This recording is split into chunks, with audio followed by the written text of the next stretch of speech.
नमस्कार दोस्तों, आपका स्वागत है एक बार फिर से आपके अपने YouTube channel mission government job पर। दोस्तों आज हम आपके लिए लेकर आए एचएससी के द्वारा आगामी होने वाली ग्राम सचिव, कैनाल पटवारी और पटवारी से संबंधित पूछे जाने वाले कुछ महत्वपूर्ण क्वेश्चन आंसरों के बारे में, जो कि हमारा पार्ट नंबर 7 है। तो चलिए दोस्तों शुरू करते हैं। तो दोस्तों आज का फर्स्ट क्वेश्चन है, पंचायती राज संस्थाओं के निमंत्रण स्तर पर कौन है?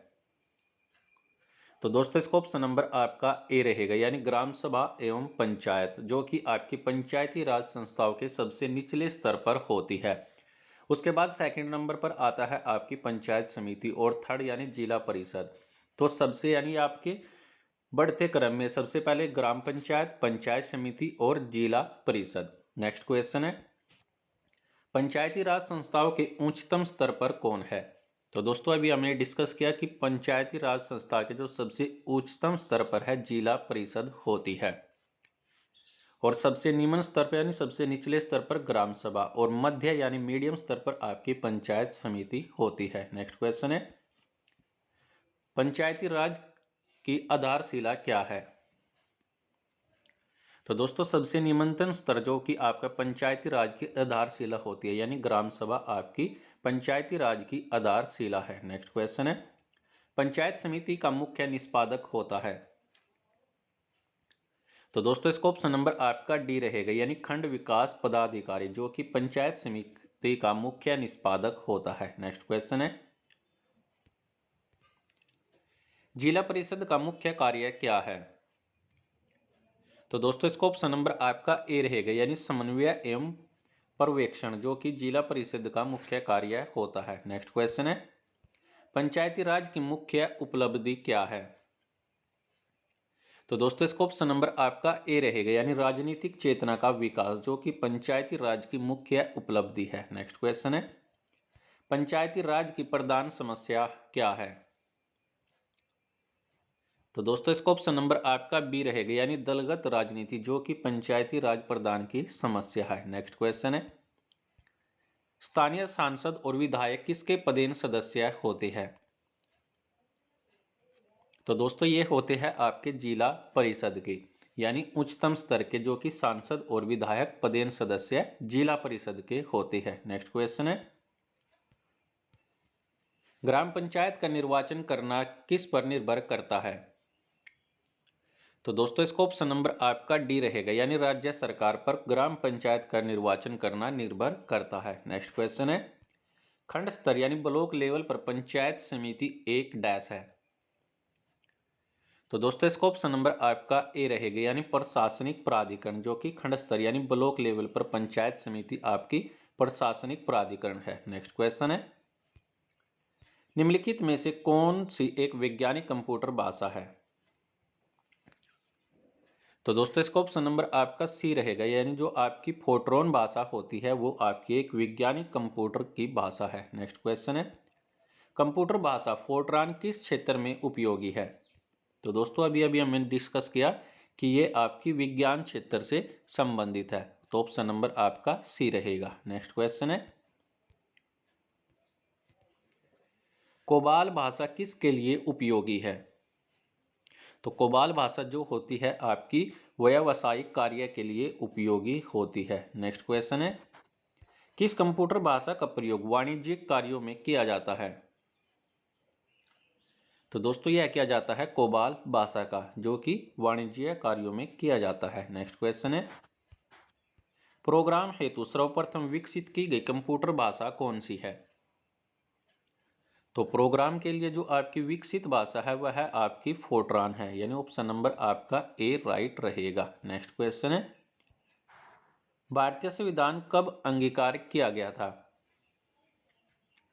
तो दोस्तों यह किया गया था आपका 26 नवंबर 1949 को भारतीय संविधान को अंगीकार किया गया। नेक्स्ट क्वेश्चन है, निम्नलिखित में से किस तिथि को भारतीय संविधान लागू किया गया था? तो दोस्तों लागू हुआ था आपका 26 जनवरी 1950 को, और अंगीकृत किया गया आपका 1949 को, यानी 26 नवंबर 1949 को। नेक्स्ट क्वेश्चन है, किस वर्ष भारत एक प्रभुत्व संपन्न प्रजातांत्रिक गणराज्य बना? तो दोस्तों यह बना था 1950 में। नेक्स्ट क्वेश्चन है,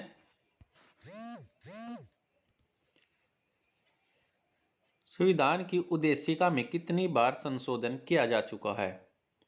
तो दोस्तों इसका ऑप्शन नंबर आपका सी रहेगा, यानी एक बार संविधान की उद्देशिका में संशोधन किया जा चुका है। नेक्स्ट क्वेश्चन है, भारत के संविधान की प्रस्तावना में प्रथम संशोधन कब किया गया था? तो दोस्तों यह किया गया था आपका 1976 में प्रथम बार प्रस्तावना में संशोधन किया गया। नेक्स्ट क्वेश्चन है, निम्न अवतरण में डैश हम भारत के लोग भारत को एक संपूर्ण प्रभुत्व संपन्न समाजवादी पंथ निरपेक्ष लोकतांत्रिक गणराज्य बनाने के लिए तथा उसके समस्त नागरिकों को सामाजिक आर्थिक और राजनीतिक न्याय विचार अभिव्यक्ति विश्वास धर्म और उपासना की आज़ादी प्रतिष्ठा और अवसर की समानता प्राप्त कराने के लिए उन सब में व्यक्ति की गरिमा और राष्ट्र की एकता और अखंडता सुनिश्चित करने वाली बंधुता बढ़ने के लिए दृढ़ संकल्प होकर अपनी इस संविधान सभा में आज यानी डैश के तहत संविधान को अंगीकृत अधिनियम और आत्मसमर्पित करते हैं। तो इसमें एक्स का क्या अर्थ है?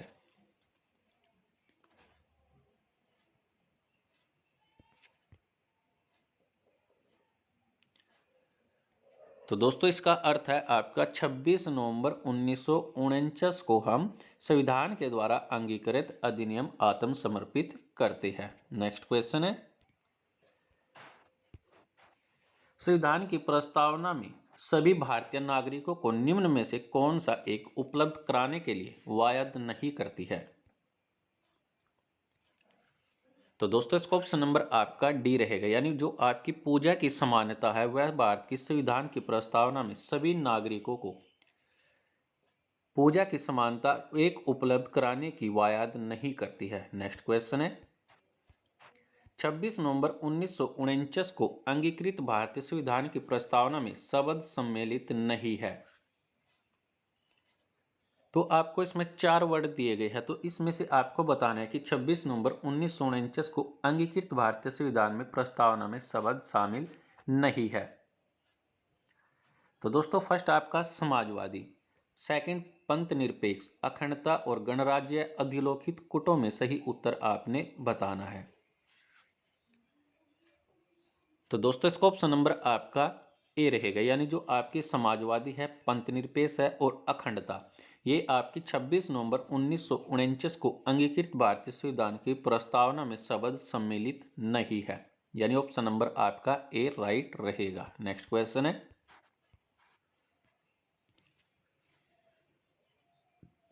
संविधान की उद्देशिका के संबंध में निम्न स्थानों पर विचार कीजिए और दिए गए कूट की सहायता से बताइए कि इनमें से कौन सा सही है। तो फर्स्ट आपका नेहरू के द्वारा प्रस्तुति ऑब्जेक्टिव प्रस्ताव अंतर्गोत्व उद्देशिक बना। सेकंड आपका इसकी प्रकृति न्याय योग्य नहीं है। थर्ड आपका इसका संशोधन नहीं किया जा सकता। और चौथा है आपका संविधान के विशिष्ट प्रावधानों की यह रद्द नहीं कर सकते।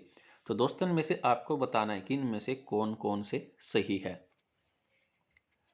तो दोस्तों इसका ऑप्शन नंबर आपका बी रहेगा, यानी नेहरू के द्वारा प्रस्तुति ऑब्जेक्टिव प्रस्ताव अंतोगत व उद्देशिका बना, यह आपका सही है। और सेकंड आपका इसकी प्रकृति न्याय योग्य नहीं है। और फोर्थ है आपका संविधान के विशिष्ट प्रावधानों को यह रद्द नहीं कर सकता, यानी जो ये तीनों है ये आपके सही है। जो आपका थर्ड है इसका संशोधन नहीं किया जा सकता, यह आपका गलत है, यानी ऑप्शन नंबर आपका बी राइट रहेगा। नेक्स्ट क्वेश्चन है, भारतीय संविधान की उद्देशिका में परिवर्तन किस संशोधन अधिनियम के किए गए थे? तो दोस्तों इसका ऑप्शन नंबर आपका सी रहेगा, यानी जो 42वां संविधान संशोधन 1976 भारत के संविधान की उद्देशिका में जो परिवर्तन हुए थे 42वां संविधान संशोधन 1976 अधिनियम में किए गए थे। नेक्स्ट क्वेश्चन है, कोरल रीफ का निर्माण किसके द्वारा होता है? तो कोरल रीफ का जो निर्माण होता है वो आपका सीलेट टेंट्रा के द्वारा होता है, यानी ऑप्शन नंबर आपका बी रहेगा। नेक्स्ट क्वेश्चन है, हाइड्रा का प्रचलन अंग कौन सा है? तो दोस्तों इसका ऑप्शन नंबर आपका सी रहेगा, यानी टेंटेकिल्स जो कि आपका हाइड्रा का प्रचलन अंग है। नेक्स्ट क्वेश्चन है, परवाल क्या है? तो परवाल आपका एक समुद्री जीव है, यानी ऑप्शन नंबर आपका बी रहेगा। नेक्स्ट क्वेश्चन है, जेलीफिश के नाम से किसे जाना जाता है? तो जेलीफिश के नाम से आरिलिया को जाना जाता है, यानी आरिलिया जेलीफिश के नाम से जाना जाता है। नेक्स्ट क्वेश्चन है, समुद्री एनीमोन के नाम से किसे जाना जाता है? तो समुद्री एनीमोन के नाम से मेट्रीडियम को जाना जाता है। नेक्स्ट क्वेश्चन है, पोर्टुगीज मैन ऑफ वार के नाम से कौन जाना जाता है? तो दोस्तों इसका ऑप्शन नंबर आपका ए रहेगा, यानी जो आपका फाइसेलिया है उसे पोर्टुगीज मैन ऑफ वार के नाम से जाना जाता है। नेक्स्ट क्वेश्चन है, अमृतत्व का गुण पाया जाता है? अमृतत्व का गुण आपका हाइड्रा में पाया जाता है। नेक्स्ट क्वेश्चन है, चिपटे कर्मियों को किस संघ अंतर्गत रखा गया है? तो दोस्तों इसका ऑप्शन नंबर आपका ए रहेगा, यानी प्लेटी हेलमिंथीज, जो कि आपकी चिपटे कर्मियों के संघ के अंतर्गत रखा गया है। नेक्स्ट क्वेश्चन है, फीता कर्मी किस संघ का एक महत्वपूर्ण प्राणी है? तो दोस्तों इसका ऑप्शन नंबर आपका डी रहेगा, यानी प्लेटी हेलमिंथीज, जो कि आपका फीता कर्मी संघ का एक प्राणी है। नेक्स्ट क्वेश्चन है, निम्न में से कौन मानव मात्र के लिए उपयोगी नहीं है? तो दोस्तों इसका ऑप्शन नंबर आपका सी रहेगा, यानी जो फीताकर्मी होता है वे आपके मानव मात्र के लिए उपयोगी नहीं है, अन्यथा मधुमक्खी, केचुआ और रेशम कीट ये मानव के लिए उपयोगी है। नेक्स्ट क्वेश्चन है, सुमित खरंगारे का संबंध किस खेल से है? तो दोस्तों इसका ऑप्शन नंबर आपका ए रहेगा, यानी बेसबॉल से। नेक्स्ट क्वेश्चन है, वर्ष 2011 की जनगणना के अनुसार राज्य में सर्वाधिक पुरुष साक्षरता दर कहां पाई गई? तो दोस्तों इसका ऑप्शन नंबर आपका ए रहेगा, यानी रेवाड़ी जिले में। हरियाणा के रेवाड़ी जिले में 2011 की जनगणना के अनुसार राज्य में पुरुषों की साक्षरता दर सबसे अधिक पाई गई। बात कर लेते हैं रेवाड़ी जिले की। इसकी स्थापना आपकी 1 नवंबर 1989 को की गई थी और रेवाड़ी जिले को वीरभूमि, सैनिकों का घर, पीतल नगरी और ब्रांच सिटी ऑफ हरियाणा के उपनाम से जाना जाता है। नेक्स्ट क्वेश्चन है, हरियाणा हरिजन कल्याण निगम की स्थापना कब की गई थी? तो दोस्तों इसका ऑप्शन नंबर आपका ए रहेगा, यानी जनवरी 1971 को हरियाणा हरिजन कल्याण निगम की स्थापना की गई थी और हरियाणा की स्थापना 1 नवंबर 1966 को हुई थी, जो कि 17वां राज्य बना था। और हरियाणा जब जिला बना उस समय, यानी राज्य बना, तो उस समय हरियाणा में 7 जिले थे और हरियाणा का प्रथम गठित जिला जींद था और हरियाणा का सबसे बड़ा जिला था हिसार, लेकिन वर्तमान में आपका सिरसा जिला सबसे बड़ा जिला है और हरियाणा में वर्तमान समय में 22 जिले हैं और सबसे लास्ट का जो जिला है आपका चरखी दादरी बनाया गया, यानी आपका 22वां जिला हरियाणा का चरखी दादरी है। नेक्स्ट क्वेश्चन है, पंडित नेक्कीराम शर्मा ने वर्ष 1917 में रोहतक जिले के किस आंदोलन का नेतृत्व किया था? तो दोस्तों इसका ऑप्शन नंबर आपका सी रहेगा, यानी होम रूल आंदोलन।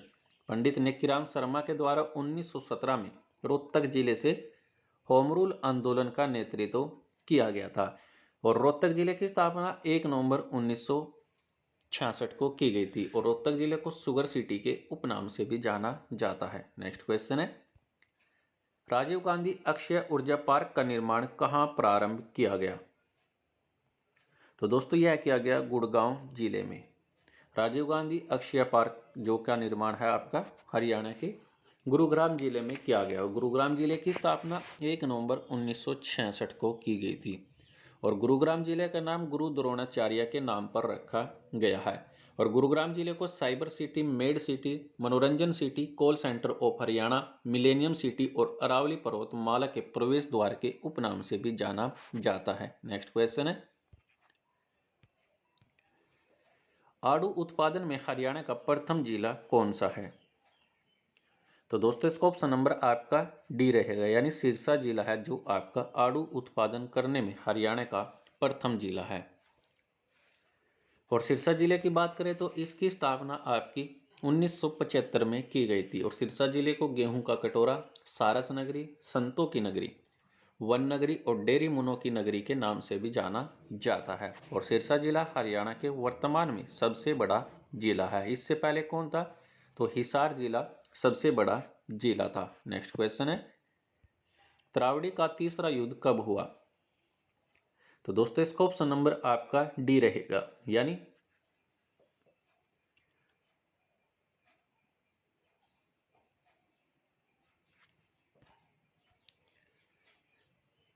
यानी 1215 में। और त्रावडी आपका कहाँ पर पड़ता है? तो करनाल जिले के अंतर्गत आता है। करनाल जिले की स्थापना 1 नवंबर 1966 को की गई थी। करनाल को हरियाणा का पेरिस, धान का कटोरा और करण नगरी के उपनाम से भी जाना जाता है। इसके अलावा त्रावडी के 3 यानी आपके 2 युद्ध और लड़े गए, यानी 1191 में और 1192 में। किस किस के बीच में?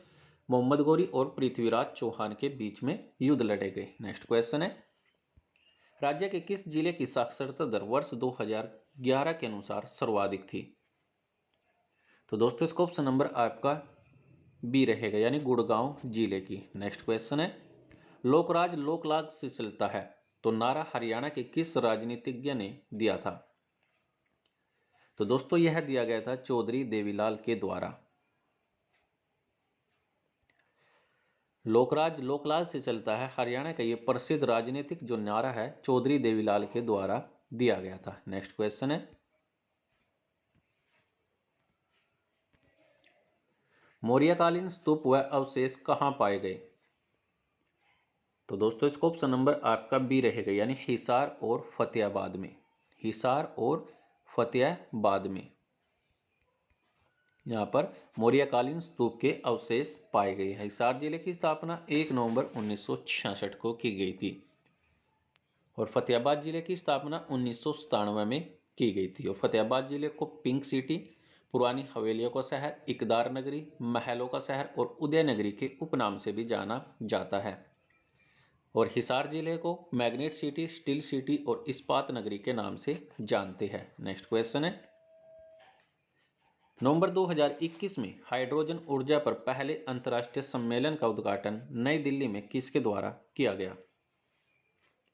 तो दोस्तों इसका ऑप्शन नंबर आपका ए रहेगा, यानी भगवंत खुंबा के द्वारा हाइड्रोजन ऊर्जा पर पहले अंतर्राष्ट्रीय सम्मेलन का उद्घाटन नई दिल्ली में किया गया है। नेक्स्ट क्वेश्चन है, न्यूयॉर्क में इंटरनेशनल एमी अवार्ड्स 2021 की घोषणा की गई है तो इस पुरस्कार का कौन सा संस्करण है?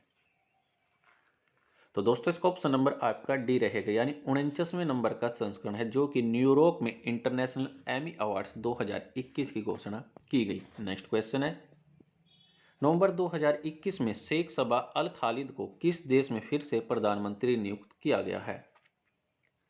तो दोस्तों इसका ऑप्शन नंबर आपका बी रहेगा, यानी कुवैत में शेख सबा अल खालिद को दोबारा से प्रधानमंत्री नियुक्त किया गया। नेक्स्ट क्वेश्चन है, दिल्ली का इंदिरा गांधी अंतर्राष्ट्रीय हवाई अड्डा किस वर्ष तक शुद्ध शून्य कार्बन उत्सर्जन करने वाला हवाई अड्डा बन जाएगा? तो दोस्तों इसका ऑप्शन नंबर आपका सी रहेगा, यानी 2030 तक दिल्ली का जो दिल्ली है उसका इंदिरा गांधी हवाई अड्डा 2030 तक शुद्ध शून्य कार्बन उत्सर्जन करने वाला अड्डा बनकर तैयार हो जाएगा। नेक्स्ट क्वेश्चन है, हाल ही में किस देश ने बिटकॉइन सिटी बनाने की घोषणा की है? तो दोस्तों इसका ऑप्शन नंबर आपका सी रहेगा, यानी अल सल्वाडोर, जो कि बिटकॉइन सिटी बनाने की घोषणा की गई है। नेक्स्ट क्वेश्चन है, हाल ही में आई रिपोर्ट के अनुसार दुनिया का सबसे व्यस्त महत्वपूर्ण बैंक कौन सा बन गया है? तो दोस्तों इसका ऑप्शन नंबर आपका बी रहेगा, यानी जेपी मॉर्गन बैंक, जो कि आपका दुनिया का सबसे व्यवस्थित महत्वपूर्ण बैंक बन गया है। नेक्स्ट क्वेश्चन है, भारत गौरव ट्रेन शुरू करने की घोषणा किसके द्वारा की गई है? तो दोस्तों यह की गई है अश्वनी वैष्णव के द्वारा, यानी वर्तमान की रेल मंत्री अश्वनी वैष्णव के द्वारा भारतीय गौरव ट्रेन शुरू करने की घोषणा की गई है। नेक्स्ट क्वेश्चन है, नीति आयोग द्वारा जारी पहला एसडीजी अर्बन इंडेक्स और डैशबोर्ड 2021-22 में शीर्ष स्थान पर कौन रहा है? तो दोस्तों इसका ऑप्शन नंबर आपका बी रहेगा, यानी शिमला, जो कि आपका नीति आयोग के द्वारा जारी की गई पहली एसडीजी अर्बन इंडेक्स डैशबोर्ड 2021-22 में पहले स्थान पर शिमला रहा है। नेक्स्ट क्वेश्चन है, नवंबर 2021 में सैयद मुश्ताक अली ट्रॉफी किस टीम के द्वारा जीती गई? तो दोस्तों यह जीती गई है तमिलनाडु के द्वारा। सैयद मुश्ताक अली ट्रॉफी तमिलनाडु के द्वारा जीती गई और इस ट्रॉफी का संबंध किससे है? तो क्रिकेट से इस ट्रॉफी का संबंध है। बात कर लेते हैं तमिलनाडु राज्य के बारे में। इसकी जो गठन किया गया था आपका 26 जनवरी 1950 को गठन हुआ और इसकी कैपिटल है चेन्नई। वर्तमान में इसके गवर्नर कौन है? तो आर एन रवि वर्तमान इसके गवर्नर है और वर्तमान सीएम एम के स्टोलिन जो कि वर्तमान गवर्नर है। अगर लोकसभा, राज्यसभा और विधानसभा इनकी बात की जाए तो यहाँ पर लोकसभा की सीटें 39, राज्यसभा की 18 और विधानसभा की सीटें 234 है, यानी 234 वर्तमान सीटें हैं। नेक्स्ट क्वेश्चन है, नवंबर 2021 में इंडोनेशिया ओपन बैडमिंटन चैंपियनशिप कहां शुरू हुई है? तो दोस्तों इसका ऑप्शन नंबर आपका ए रहेगा, यानी बाली में। नवंबर 2021 में इंडोनेशिया ओपन बैडमिंटन चैंपियनशिप का आयोजन आपका बाली में शुरू किया गया है।